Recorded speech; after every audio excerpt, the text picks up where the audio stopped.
Mesdames, Messieurs, bonjour. Bonjour à Nicolas Hurel qui est à la réalisation technique. On salue également Ramon qui vous accueille au standard. C'est Jennifer avec vous au micro. Il est 8h19 sur Guyane, la première. Pour limiter la diffusion du coronavirus, les autorités publiques ont décidé la fermeture temporaire des crèches et des établissements scolaires. Ces mesures exceptionnelles s'accompagnent d'une prise en charge exceptionnelle d'indemnités journalières par l'assurance maladie pour les parents qui n'ont pas d'autre possibilité pour garder leur enfant et que celle d'être placés en arrêt de travail. Alors on en parle ce matin avec la CGSS Guyane représentée par Madame Renée-Line Sabas, attachée direction de la direction santé et solidarité. Évidemment, comme d'habitude, l'antenne est ouverte au 05 94 31 9000. Mais comme vous le savez, le temps passe vite dans notre émission. Alors aujourd'hui, elle a une couleur un peu exceptionnelle. Et je vous demanderai de poser vos questions assez rapidement de manière à ce qu'un maximum de personnes puissent avoir des réponses à leurs interrogations. Je reste également disponible sur YouTube. Alors n'hésitez pas à nous écrire si vous n'arrivez pas à nous joindre par téléphone. Parlons-en sur Guyane la première avec Jennifer Baratini. Bonjour Madame Sabas. Bonjour. Merci d'être venue nous informer sur ces mesures exceptionnelles. On a dû dire le mot exceptionnel 25 fois depuis ce matin. Alors tout d'abord, suite au discours du président Emmanuel Macron, les annonces faites s'appliquent-elles aussi en Guyane? Je crois que maintenant on a la réponse. Oui, la fermeture des écoles s'applique également à la Guyane. Nous participons à l'effort national pour éradiquer la propagation du Covid-19. Donc lundi, effectivement, les crèches, les écoles et ainsi que l'université doivent être fermées. Alors quels sont les dispositifs mis en place et combien de dispositifs existent-ils? Alors, à l'heure actuelle, parce qu'il faut savoir que les choses bougent beaucoup, puisque suite à l'annonce du président, il y a déjà d'autres mesures qui ont été prises et qui vont nécessiter pour la Guyane une mise en œuvre dans les prochains jours. Donc, il y aura d'autres informations qui vont vous être communiquées. Mais alors, pour l'instant, il y a deux dispositifs.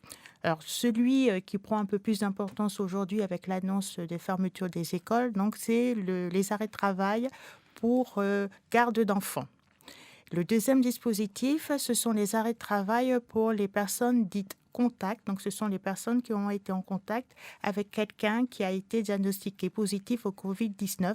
Et ce dispositif s'applique pour les personnes notamment de Saint-Laurent-du-Maroni, puisqu'il y a eu un certain nombre de personnes contacts. Alors, le premier, Oui.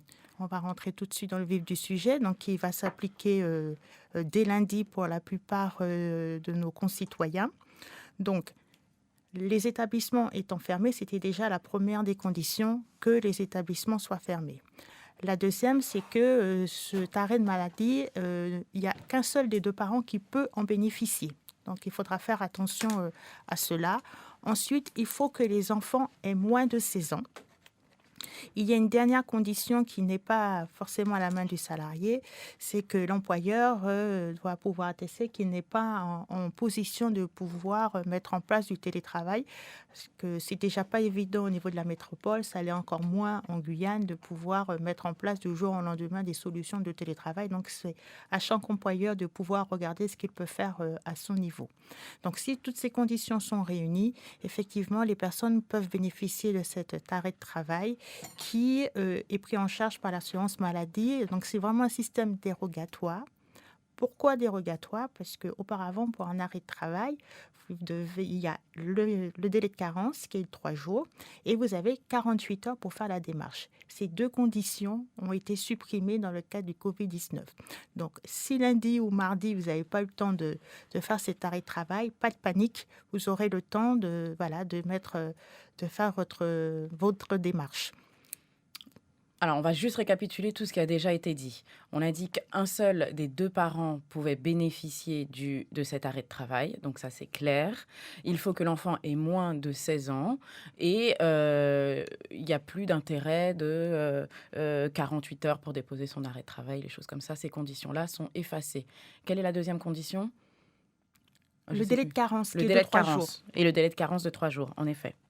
Très bien. On continue donc si on a des informations complémentaires à apporter sur cet arrêt de travail. Alors, l'assuré n'a pas de démarche à faire. Il doit contacter son employeur et c'est vraiment l'employeur qui doit faire la déclaration d'arrêt de travail sur un site qui s'appelle déclare.amelie.fr. Et c'est lui qui, en ligne, va renseigner un certain nombre d'informations qui va engendrer cet arrêt de travail. Donc, la seule chose que nos concitoyens aient à faire, c'est d'appeler leur employeur pour attester qu'ils ne pourront pas venir. Ah, c'est pas l'assuré lui-même qui va sur le compte Amélie, c'est son employeur qui va sur le compte Amélie, c'est cela? Alors, il y a quand même une possibilité pour l'assuré de passer par ce compte Amélie uniquement si l'employeur, et ça peut être le cas pour les toutes petites entreprises, n'a pas réussi à pouvoir faire la déclaration en ligne. Il y a la possibilité pour l'assuré, par ce biais, de pouvoir récupérer l'arrêt de travail pour le donner à son employeur parce qu'il est important que l'employeur y précise un certain nombre d'éléments qui vont être nécessaires pour les paiement de ces fameuses indemnités journalières. Parce qu'il n'y a pas que le fait qu'on puisse aller travailler, il y a aussi le fait que nous, par la suite, nous puissions pouvoir payer les assurés qui n'ont pas été en situation de pouvoir travailler. Donc alors, deux possibilités. L'employeur qui remplit lui-même avec un lien qui lui aurait été transmis, et c'est la meilleure. Ou alors l'assuré lui-même qui va faire son petit remplissage sur son compte Amélie. Non, il récupère l'arrêt de travail sur le compte Amélie, le transmettre à son employeur si celui-ci n'a pas réussi à le récupérer. Très bien, ok, très bien. Nous avons Séverine qui est avec nous en ligne. Bonjour Séverine. Allô, bonjour. Oui, Séverine. Alors, j'appelle juste pour l'information. C'est pour savoir, pour les agents qui travaillent dans la petite enfance, pour savoir comment ça va se passer. Est-ce qu'il faut prendre un arrêt ou comment ça se passe?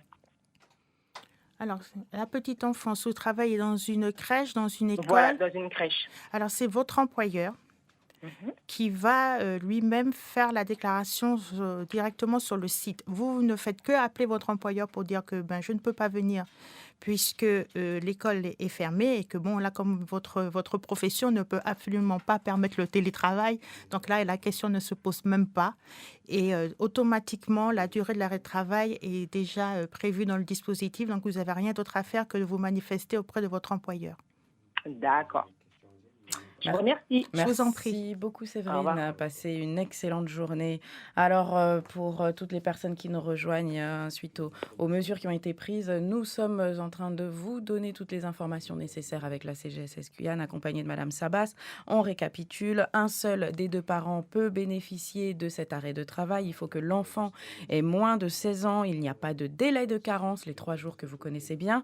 Et les 48 heures également, que vous connaissez également, ne sont pas à prendre en compte. Et attention, la condition, en tout cas pas la condition, mais la meilleure façon de faire, c'est de contacter son employeur. Et c'est l'employeur qui fait le nécessaire sur le compte Amélie. Déclare Amélie.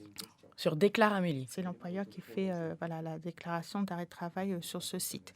Alors, le deuxième dispositif que je vous ai parlé tout à l'heure, qui concerne une partie de la population de Saint-Laurent, donc ce sont les personnes qui ont dit personnes contact, qui, elles, sont dans une situation de confinement. Pour ces personnes-là, c'est l'ARS qui fait la demande d'arrêt de travail sur un autre site qui est en lien avec l'assurance maladie. Donc, ce n'est pas l'employeur. Donc là, c'est l'ARS qui fait la demande pour toutes les personnes contact. Donc les personnes qui auraient été en contact avec... L'ARS ne fait pas l'arrêt de travail. Elle fait le lien avec l'assurance maladie pour que l'arrêt de travail puisse être fait. D'accord, donc rien à faire. Juste le contact avec l'ARS de Guyane. D'accord. Mais ça, c'est pour les personnes dites contact. Après, généralement, ces personnes-là sont déjà en contact avec l'ARS parce que l'ARS les a contactées en amont si elles ont été en contact avec une personne contaminée. Alors, on continue avec nos appels. On a Louise qui est avec nous. Bonjour, Louise. Oui, bonjour. Oui, Louise. Alors, je voudrais savoir, est-ce que ce dispositif...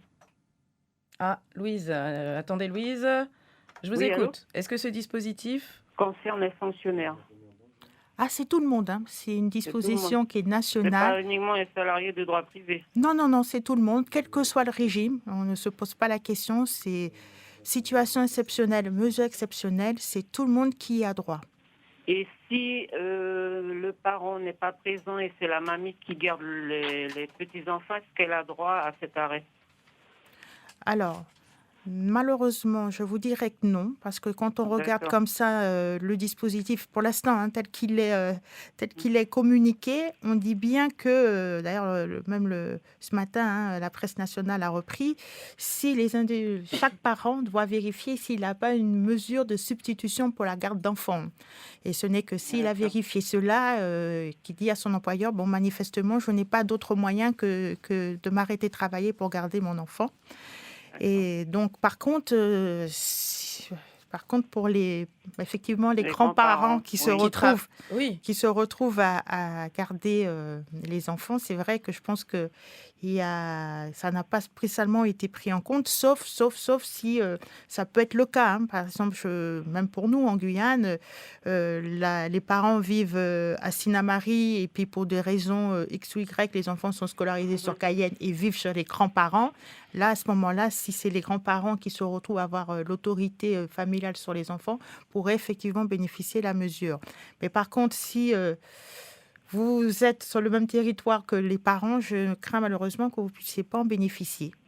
D'accord. Bon, je vous remercie, madame. Je vous en prie. en tout Oui, au revoir. merci beaucoup, merci Louise. En tout cas, de toute façon, hein, dès qu'on a des informations, la CGSS est en lien direct avec nous et nous vous communiquons les petits détails comme ça, les petites informations de ce type, hein. Vous pouvez aussi nous appeler sur le 36 46. Hein, nous avons une plateforme téléphonique pour répondre aux éventuelles questions. Exactement, 36 46 si vous voulez poser des questions à la CGSS. On continue avec Arnaud. Bonjour Arnaud. Allô Arnaud? Oui, bonjour. Oui, bonjour, on vous écoute. Oui, en fait, donc vous avez dit que c'est l'un des deux parents qui a le droit, qui Oui. peut, Oui, c'est ça. uniquement, dans le cas de parents séparés, et qu'aucun des deux n'a des solutions, n'a pas de parents sur place pour garder l'enfant. Comment ça se passe?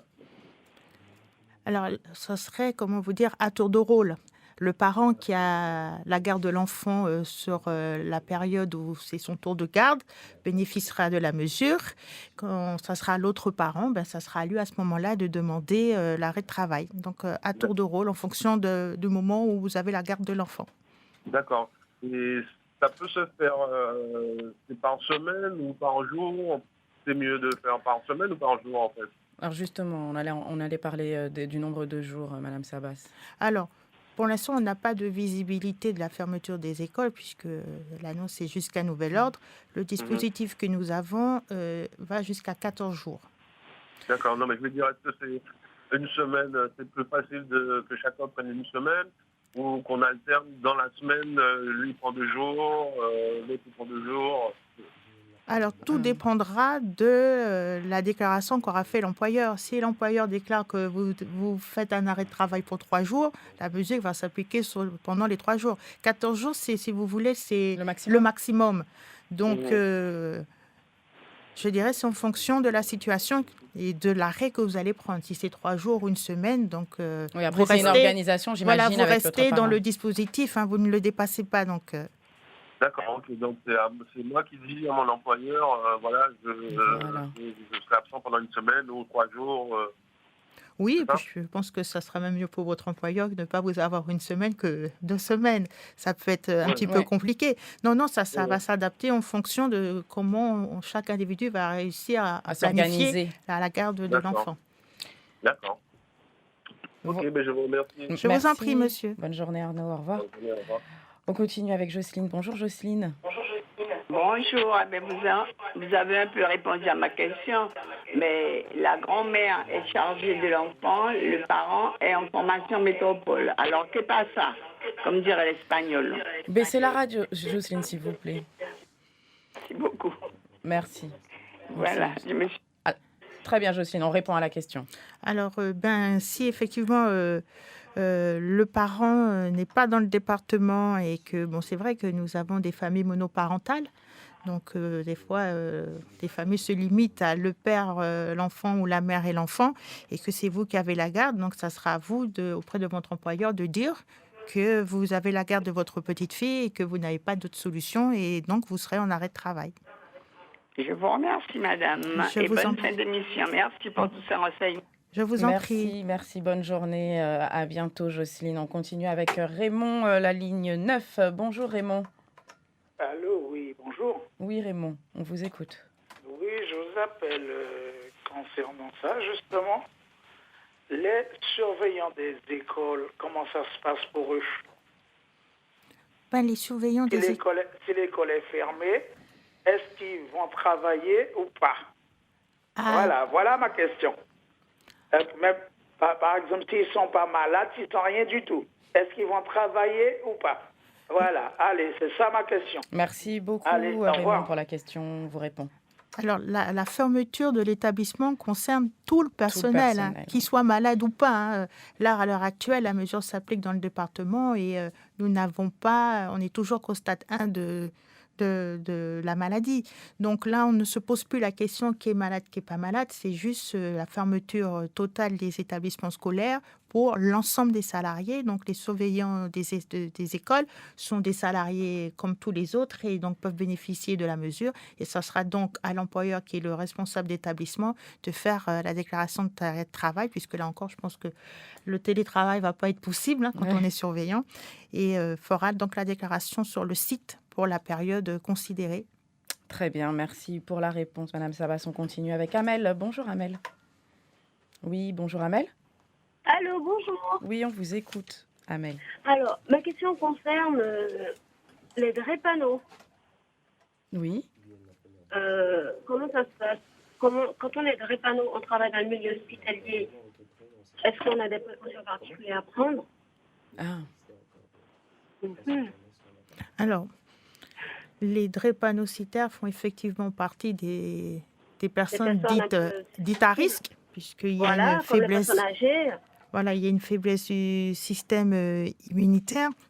Moi, en tant que drépanocytaire qui travaille avec des personnes âgées ou non âgées dans le milieu hospitalier, je me pose la question, qu'est-ce que je dois faire aujourd'hui, parce que mon médecin ne peut pas me répondre.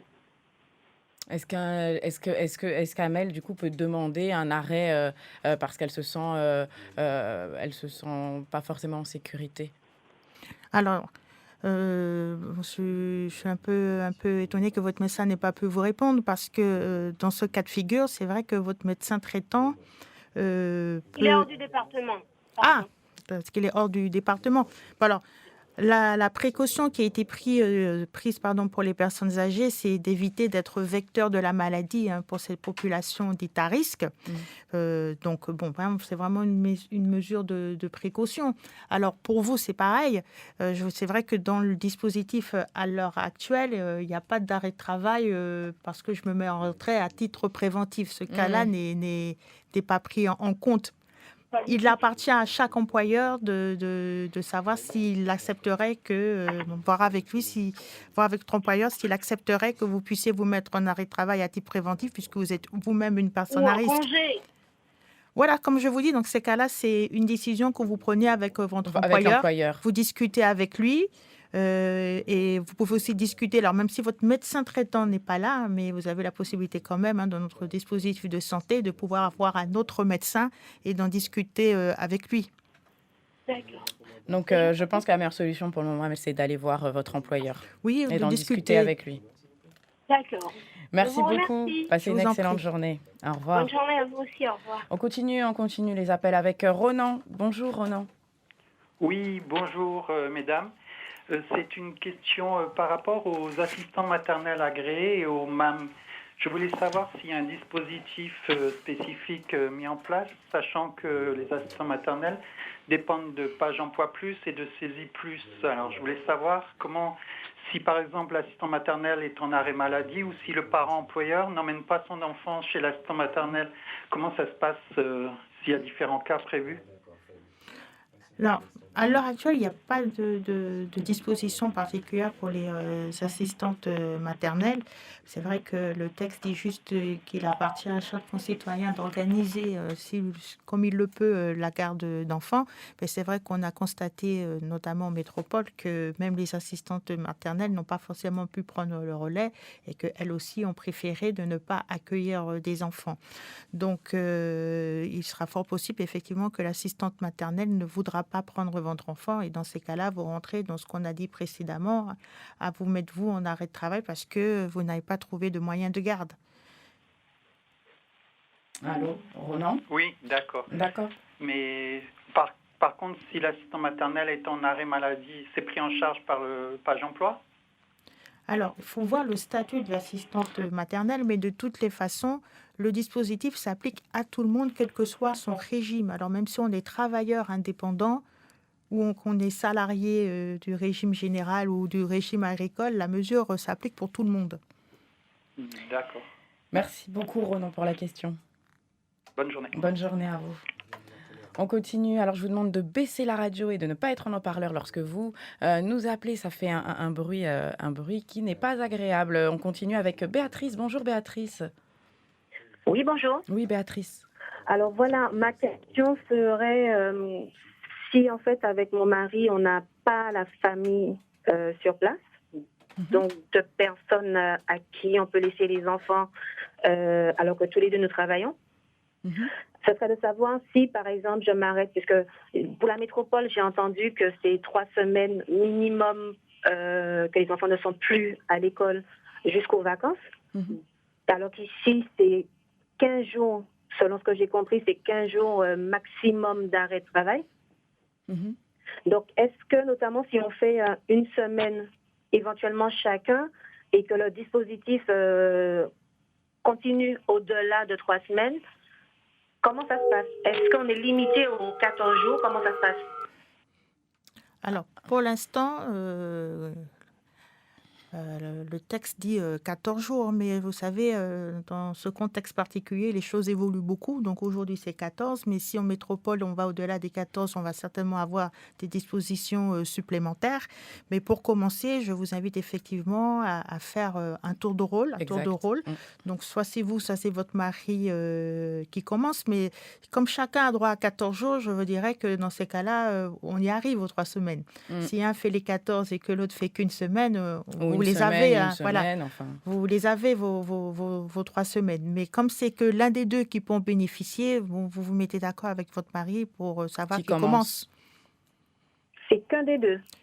C'est qu'un des deux qui peut en bénéficier. Donc ça veut dire que si je commence par exemple, je suis obligée de prendre d'emblée 14 jours. Non. C'est comme en plus c'est une discussion à avoir avec votre employeur.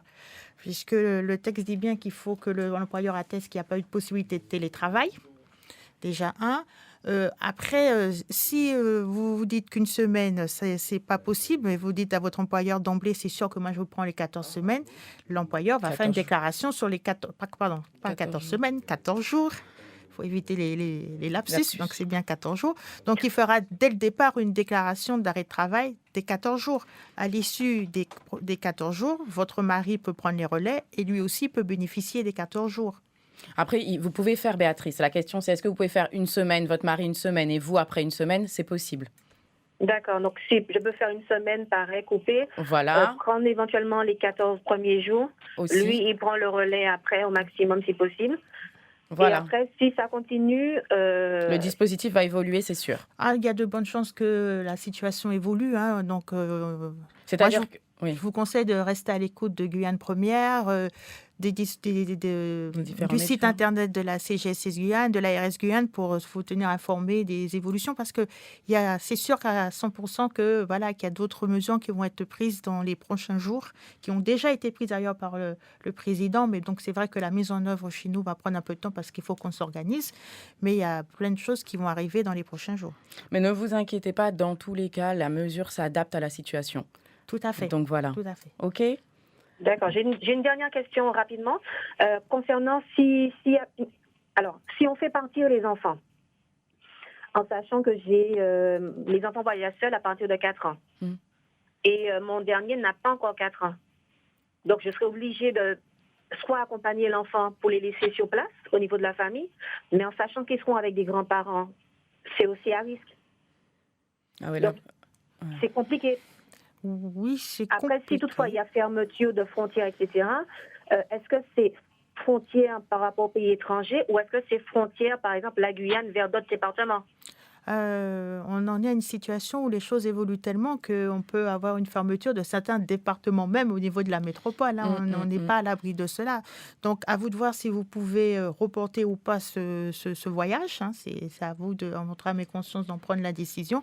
Non, je n'ai pas prévu de voyage, mais en fait, c'est pour ça parce que le mieux, c'est de garder les enfants avec moi. Avec vous. Ah oui, je pense que C'est le mieux. Vous êtes payé. Pas de délai de carence. Prenez une semaine, votre mari une semaine, vous la semaine d'après, ou alors organisez-vous 15 jours. Quoi qu'il en soit, vous êtes payé. D'accord. Donc, il vaut mieux que je les garde que de les envoyer, quelque part, on ferme les frontières. Je pense que c'est mieux. En plus, pour les enfants, je pense qu'ils vont préférer peut-être rester avec leurs parents. Avec vous. Ouais. D'accord. Merci beaucoup. Mais merci à vous, Béatrice. Passez une bonne journée. Au revoir. On continue avec Raymond. Alors, on essaie d'être concis parce qu'on a beaucoup d'appels et on a peu de temps. On continue. Raymond, bonjour. Oui, allô? Oui, bonjour Raymond. On vous écoute. J'appelle, j'ai 2 questions. Vous avez parlé des assistantes maternelles. Oui. Bon, les crèches sont fermées, mais si l'assistante maternelle ne prend pas les enfants, qui les indemnise, les assistantes maternelles?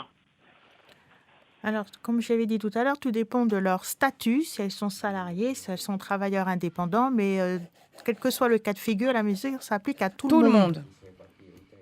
Elles auront, elles aussi, cet arrêt de travail Même en spécifique. étant travailleurs indépendants, ils peuvent bénéficier. Et elles seront payées. D'accord. Et la deuxième question, les enfants, les écoles sont fermées, mais votre enfant est en stage en entreprise. Il continue d'aller en stage ou bien, comme l'école est fermée, il reste chez eux? Alors, la mesure s'applique pour les moins de 16 ans. Donc, tout dépend quel âge a l'enfant qui est en stage en entreprise. Ah, d'accord. Parce que vraiment, c'est parce que mon enfant a moins de 16 ans, donc il n'est pas autonome. C'est pour ça qu'on ne peut pas le laisser seul et que le parent est donc contraint de le garder parce qu'il n'a pas trouvé de solution pour une garde auprès de grands-parents ou de personnes de la famille. Mais s'il a plus de 16 ans, il peut faire son stage en entreprise. D'accord. Très bien. Merci Raymond. Bonne journée. Au revoir. Bonne journée, au revoir. On continue avec Raymond, toujours un autre Raymond. Bonjour Raymond. Allô, bonjour. Oui, bonjour, on vous écoute. Je reviens à la question justement d'un Raymond qui parlait des personnes qui assistent les maîtres à l'école. Et le fait que l'école est fermée, pourquoi son employeur devrait faire une déclaration pour les arrêts de travail? Non, mais en fait, c'est juste le process qui est comme ça, c'est le processus qui est comme ça. Et l'emploi, de toute façon, il ne faut pas s'inquiéter, l'école est fermée. L'employeur sait ce qu'il a à faire, le directeur d'établissement fera le nécessaire pour tout le monde. En fait, on expliquait juste comment est-ce que se déroulait le processus. Mais en réalité, il n'y a pas à s'en faire, le directeur d'établissement fera le nécessaire. Oui, mais il n'empêche que l'employé gardera son salaire intégralement. Tout à fait. Oui, puisque le texte dit bien qu'on privilégie le maintien de salaire. Parce qu'après, les entreprises ne sont pas tous logés à la même enseigne. Certains font un maintien de salaire, certains, il n'y a pas de maintien de salaire et c'est vraiment à la CGSS Guyane de payer les indemnités journalières. Donc, les structures où il y avait déjà un maintien de salaire, il n'y aura pas de souci. Et puis, pour les autres où c'est la CGSS qui peut les exiger, on va le faire. Mais l'intérêt de cette mesure, c'est le fait que tout le monde y a droit et que les verrous c'est-à-dire d'aller voir son médecin traitant, de déposer l'arrêt dans les 48 heures, sautent. Non, mais la question précise n'est pas celle-là. La question est de savoir, puisque l'école est fermée, pourquoi est-ce que l'assistant de vie serait pénalisé à percevoir INJ? Elle a INJ parce qu'elle ne peut pas travailler. Oui, mais c'est pas en fait. Mais justement, c'est bien pour ça qu'elle y a droit. Après, vous avez dans l'annonce gouvernementale des mesures qui sont prises également pour aider les entreprises pour les chômages partiels ou autres. Mais l'établissement étant fermé, c'est pas de son fait, donc forcément, elle est prise en charge. Oui, mais enfin, ce quand je m'élève, c'est le fait que cet agent percevra un demi-salaire. Non, elle n'aura pas de demi-salaire. Tout le monde, voilà. Là, on est clair, tout le monde a son salaire. Le salarié qui ne peut pas travailler... Oui. Vous voyez, ce n'est pas la même situation que le parent qui est obligé de prendre un arrêt de travail parce qu'il ne peut pas garder son enfant. C'est deux choses différentes.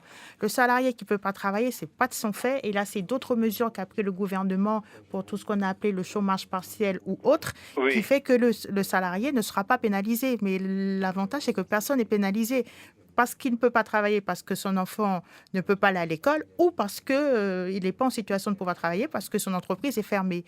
Il y a vraiment deux dispositifs bien différents, mais au final, le salarié n'est pas pénalisé. Personne n'est pénalisé au niveau de son salaire. Donc voilà. je pense que la précision méritait d'être apportée. Bien sûr. Vous avez tout à fait, totalement. Non, vous avez tout à fait raison. Il vaut mieux éclaircir les choses. Merci beaucoup Raymond, en tout cas, c'est très gentil. Au revoir, bonne journée. Bonne journée à vous Raymond. On continue, alors Lydie est partie, alors on continue avec Yann. Bonjour Yann. Oui, bonjour. Oui. Deux petites questions s'il vous plaît. Alors pour ceux qui travaillent en milieu hospitalier, comment ça se passe? Votre employeur, c'est l'hôpital. Donc, c'est l'hôpital qui va faire la déclaration d'arrêt maladie. Comme nous, CGS Sciences, on va faire pour nos salariés qui ne seront pas présents à partir de lundi parce qu'ils n'ont pas trouvé de solution pour garder leur enfant de moins de 16 ans, je rappelle. Très bien. Donc, en fait, ils ont droit à cet arrêt comme tout le monde. En fait. Exactement. Vraiment, c'est une disposition nationale, c'est tout le monde. Excellent. C'est tout le monde et je précise bien, quel que soit le régime. Alors, deuxième question, ça commence de quand à quand cet arrêt, concrètement? Ça commence dès lundi, puisque la mesure est annoncée avec une mise en œuvre lundi. Pour l'instant, on en est à 14 jours. Mais comme on a dit tout à l'heure, vu que la maladie évolue aussi au niveau national, des dispositions complémentaires seront prises et on ne manquera pas d'informer des nouvelles mesures qui seront prises dans les jours à venir. D'accord. En fait, pour l'instant, on n'a pas de date de fin, quoi. Pour l'instant, nous, on en est à 14 jours. Mais comme on a précisé, comme c'est l'un des deux parents, un parent peut commencer et l'autre parent prendra le relais. Donc, si vous voulez, pour certains parents, ça fait 2 fois 14 jours. Donc, 2 fois 14 jours. Donc puisque c'est l'un des deux parents. Donc, si la mère commence, elle va prendre ses 14 jours. Après, le père peut prendre le relais. Vous voyez ce que je veux dire? Donc, ça couvre une assez grande période, puisque c'est l'un des deux. D'accord, très bien. Okay. Merci beaucoup Yann pour votre question. Je vous souhaite une bonne journée. Au revoir. Est-ce qu'il y a quelque chose, parce qu'on a beaucoup d'appels, mais il y a aussi des choses qu'on veut préciser. Par exemple, alors j'avais une question pour vous, c'était quelles sont les conditions de versement des indemnités journalières? Alors, si vous voulez, il n'y a pas véritablement de conditions. C'est après, il appartient aux employeurs de nous donner les éléments pour payer, c'est-à-dire ce qu'on appelle les fameuses attestations de salaire. Donc, il y a des entreprises qui le font de manière électronique. Donc, il y a un dispositif qui leur permet de donner les éléments. Sinon, s'il y a une difficulté, nous avons des conseillers informatiques services qui peuvent, employeurs, qui peuvent aider les employeurs à nous faciliter la transmission d'éléments qui vont nous permettre de payer ces fameuses indemnités journalières pour ceux qui ne sont pas en subrogation. Super, très bien. On continue avec Fanny. Bonjour Fanny. Oui, allô, bonjour. Oui, bonjour Fanny. Alors, j'ai 2 questions. Par exemple, si mon employeur refuse de payer, de me laisser partir en arrêt pour garder mes enfants, comment? Quelle démarche que je peux faire? Alors, s'il refuse, si vous refusez, vous pouvez passer par la plateforme, la PFS de l'assurance maladie, puisqu'il y a une possibilité de passer... pas pour vous dire de bêtises. Si vous avez déjà votre compte ouvert sur amélie.fr, vous avez la possibilité de récupérer l'arrêt de travail. 2, vous pouvez aussi passer par la plateforme pour pouvoir expliquer votre situation en disant que votre employeur refuse, mais pour pouvoir aussi faire la démarche de l'arrêt de travail. Mais sinon, il vous reste encore votre médecin traitant qui a tout à fait la possibilité de pouvoir vous donner cet arrêt de travail. D'accord. Bon, ce qui est un peu embêtant, c'est que normalement, ça aurait été bien que l'employeur joue le jeu. Surtout, c'est facile de dire que je ne peux pas mettre en place du télétravail. Il y a des corps de métier où on sait que c'est pas possible. Non, dans le métier où je suis, on peut pas faire télétravail. Voilà, donc c'est un peu dommage s'il ne joue pas le jeu, mais vous avez la possibilité quand même de pouvoir bénéficier de l'arrêt. D'accord. J'ai une autre question aussi concernant les entreprises privées qui seront fermées. Par exemple, une crèche privée qui sera fermée, qui prendra en charge la rémunération des employés? C'est la même règle pour tout le monde. C'est l'assurance maladie qui va payer les indemnités journalières, mais par contre, c'est quand même à l'employeur de faire la démarche. D'accord. Merci beaucoup Fanny. Bonne journée. Merci, bonne journée à vous. Au revoir. À bientôt, merci pour vos questions. On continue avec Arnaud Aude est parti. Donc Arnaud. Bonjour Arnaud. Rebonjour. Alors, question, c'est au niveau des règlements, c'est l'employeur qui va payer en intégralité ou c'est la société qui va payer en intégralité? Tout dépend de la situation. On sera à 80% ou on sera à 100%? Alors, Ça, on rentre dans les dispositions des IJ. Donc, les IJ, effectivement, il y a des taux de remboursement. Alors après, tout dépend si vous avez, pareil, cette partie complémentaire que chaque entreprise souscrit ou pas. Complémentaire, c'est la mutuelle, vous parlez. Oui, ce qu'on appelle les organismes complémentaires qui rentrent en compte. Mais ce qu'il faut savoir, vous pouvez très bien avoir un maintien de salaire, c'est-à-dire que votre employeur accepte de payer votre salaire et c'est donc à lui que la CGSS va rembourser, ou c'est le cas où il n'y a pas de maintien de salaire et dans ces cas-là, l'indemnité journalière vous est versée à vous par la CGSS. Oui, d'accord. Et donc, du coup, le complément, si ce n'est pas pris en compte par la mutuelle, comment ça se passe? Mais ça, par contre, ça c'est autre chose, mais ça c'est une disposition qui est propre à chaque entreprise. D'accord, mais c'est pas une règle générale. Normalement, c'est un cas d'urgence. Normalement, on devrait être pris quoi qu'il arrive à 100%. Alors, le cas d'urgence, c'est la facilité de prendre l'arrêt de travail. Ouais. C'est ça la mesure exceptionnelle. Après, on ne rentre pas dans l'organisation de chaque des entreprises. D'accord. Oh, ouais, mais bon, ça fait quand même particulier parce que si une entreprise, on a une mutuelle qui ne complète pas, du coup, on est pénalisé quand même, quoi.